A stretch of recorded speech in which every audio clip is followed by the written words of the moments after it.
great question we get asked, when people say, well, what am I investing in? Is it a structure, is it a fund, is it a syndication? And the analogy that I tend to give to people is I'd like to dumb it down and keep it simple. This morning I caught an Uber taxi here to the office. And in the old days, when I caught a yellow taxi, I would get on the telephone, I would phone the taxi operator, the car would come, it would turn up, it had 4 wheels, a driver and an engine, and it took me from A to B. This morning I got on my cell phone, I called the taxi, it turned up, it literally had 4 wheels, a driver and an engine, and it took me from A to B.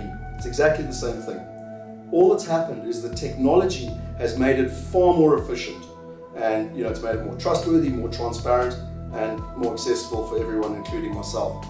How do you invest in property? If you and I were to buy a house, what we would literally simply do is that we would buy the house, we would, in any country where we bought it, we would set up an SPV, a special purpose vehicle, so a PY, a LLC, depending on what country it is. We would then agree how much money we're going to put in. So if I put in 30% and you put in 70%, I would own 30% of the company, you would own 70% of the company. The company would own 100% of the asset. We would agree that who's going to manage the asset, we would agree how we're going to get a mortgage or finance on the asset, and we'd also agree how we're going to exit the property. That's the way that it's done in the traditional real estate industry. That's how you and me would buy a house, a shopping center, or a medical building.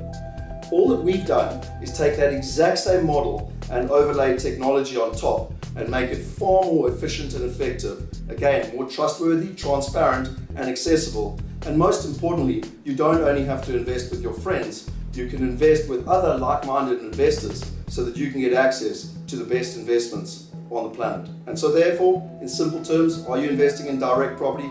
You are investing in a direct asset, the exact property that you know, the exact returns that you know, and the most important thing is the wealthiest people in the world invest in direct property and not in listed financial instruments because it gets them the best returns.